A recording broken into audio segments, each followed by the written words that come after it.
ହିତୋପଦେଶ ଅଧ୍ୟାୟ 4। ହେ ମୋହର ପୁତ୍ରଗଣ, ପିତାର ଉପଦେଶ ଶୁଣ ଓ ସୁବିବେଚନାଦାୟକ ଜ୍ଞାନରେ ମନୋଯୋଗ କର। ଯେହେତୁ ମୁଁ ତୁମ୍ଭମାନଙ୍କୁ ଉତ୍ତମ ଶିକ୍ଷା ଦେଉଅଛି, ମୋହର ଆଦେଶ ପରିତ୍ୟାଗ କର ନାହିଁ। ମୁଁ ଆପଣା ପିତାଙ୍କର ପୁଅଟିଏ ଥିଲି, ପୁଣି ମାତାଙ୍କ ଦୃଷ୍ଟିରେ କୋମଳ ଓ ଏକମାତ୍ର ପ୍ରିୟ ଥିଲି। ପିତା ମୋତେ ଶିକ୍ଷା ଦେଇ କହିଲେ, ତୁମ୍ଭ ମନ ମୋହର କଥା ରକ୍ଷା କରୁ, ମୋହର ଆଜ୍ଞା ସବୁ ପାଳନ କରି ବଞ୍ଚ। ଜ୍ଞାନ ଅର୍ଜନ କର, ସୁବିବେଚନା ଲାଭ କର, ତାହା ଭୁଲ ନାହିଁ। ପୁଣି ମୋ ମୁଖର ବାକ୍ୟରୁ ବିମୁଖ ହୁଅ ନାହିଁ, ତାକୁ ପରିତ୍ୟାଗ କର ନାହିଁ। ତହିଁରେ ସେ ତୁମ୍ଭକୁ ପାଳନ କରିବ। ତାକୁ ସ୍ନେହ କର, ତହିଁରେ ସେ ତୁମ୍ଭକୁ ରକ୍ଷା କରିବ। ଜ୍ଞାନ ସର୍ବଶ୍ରେଷ୍ଠ ବିଷୟ, ଏଣୁ ଜ୍ଞାନ ଲାଭ କର। ପୁଣି ତୁମ୍ଭର ସବୁ ଲାଭ ମଧ୍ୟରେ ସୁବିବେଚନା ଲାଭ କର। ତାହାକୁ ଶିରୋଧାର୍ଯ୍ୟ କର, ତହିଁରେ ସେ ତୁମ୍ଭକୁ ଉନ୍ନତ କରିବ। ତାହାକୁ ଆଲିଙ୍ଗନ କଲେ ସେ ତୁମ୍ଭକୁ ସମ୍ଭ୍ରାନ୍ତ କରିବ। ସେ ତୁମ୍ଭ ମସ୍ତକରେ ଅନୁଗ୍ରହ ରୂପ ଭୂଷଣ ଦେବ। ସେ ତୁମ୍ଭକୁ ଶୋଭାର ମୁକୁଟ ଅର୍ପଣ କରିବ।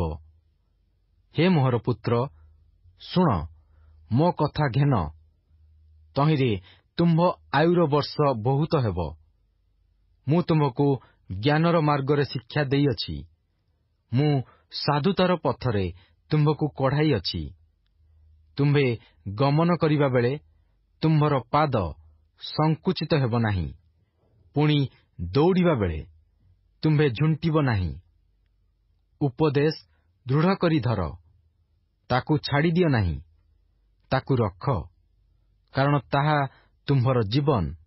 ପାପୀମାନଙ୍କ ପଥ ମଧ୍ୟରେ ପଶ ନାହିଁ ଏବଂ ଦୁଷ୍ଟ ଲୋକମାନଙ୍କ ବାଟରେ ଚାଲ ନାହିଁ।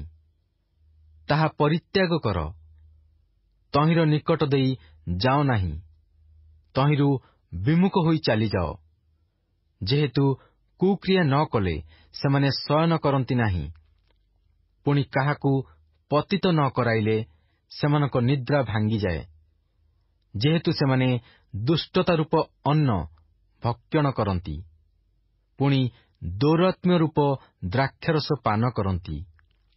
ମାତ୍ର ଧାର୍ମିକମାନଙ୍କର ପଥ ପ୍ରଭାତର ଆଲୁଅ ତୁଲ୍ୟ, ଯାହା ମଧ୍ୟାହ୍ନ ପର୍ଯ୍ୟନ୍ତ ଆହୁରି ଆହୁରି ତେଜସ୍କର ହୁଅଇ।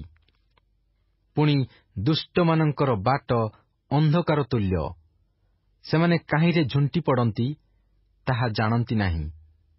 ହେ ମୋହର ପୁତ୍ର, ମୋ କଥାରେ ମନୋଯୋଗ କର, ମୋ ବାକ୍ୟରେ କର୍ଣ୍ଣ ଡେର। ତାହା ସବୁ ତୁମ୍ଭ ଚକ୍ଷୁରୁ ନ ଯାଉ, ତାହା ସବୁ ତୁମ୍ଭ ହୃଦୟ ମଧ୍ୟରେ ଯତ୍ନ କରି ରଖ। ଯେହେତୁ ତାହା ଯେଉଁମାନେ ପାଆନ୍ତି, ସେମାନଙ୍କ ପ୍ରତି ତାହା ଜୀବନ ଓ ସର୍ବାଙ୍ଗର ସ୍ୱାସ୍ଥ୍ୟ ଅଟଇ। ତୁମ୍ଭ ହୃଦୟକୁ ଅତି ଯତ୍ନରେ ରଖ, ଯେହେତୁ ତହିଁରୁ ଜୀବନର ପ୍ରବାହ ଜନ୍ମଇ। ଆପଣାଠାରୁ କୁଟିଳ ମୁଖ ଦୂର କର ଓ ବକ୍ର ଓଷ୍ଠାଧର ବହୁ ଦୂରରେ ରଖ। ତୁମ୍ଭ ଚକ୍ଷୁ ଆଗକୁ ଦୃଷ୍ଟି କରୁ ଓ ତୁମ୍ଭ ଚକ୍ଷୁର ପତା ତୁମ୍ଭ ସମ୍ମୁଖରେ ସଳଖ ଅନାଉ। ତୁମ୍ଭେ ଆପଣା ପାଦ ସଳଖ କରି ପକାଅ ଓ ତୁମ୍ଭର ସବୁ ପଥ ସ୍ଥିରୀକୃତ ହେଉ। ଦକ୍ଷିଣ କି ବାମରେ ଫେର ନାହିଁ। ତୁମ୍ଭ ପାଦ ମନ୍ଦଠାରୁ ଦୂର କର।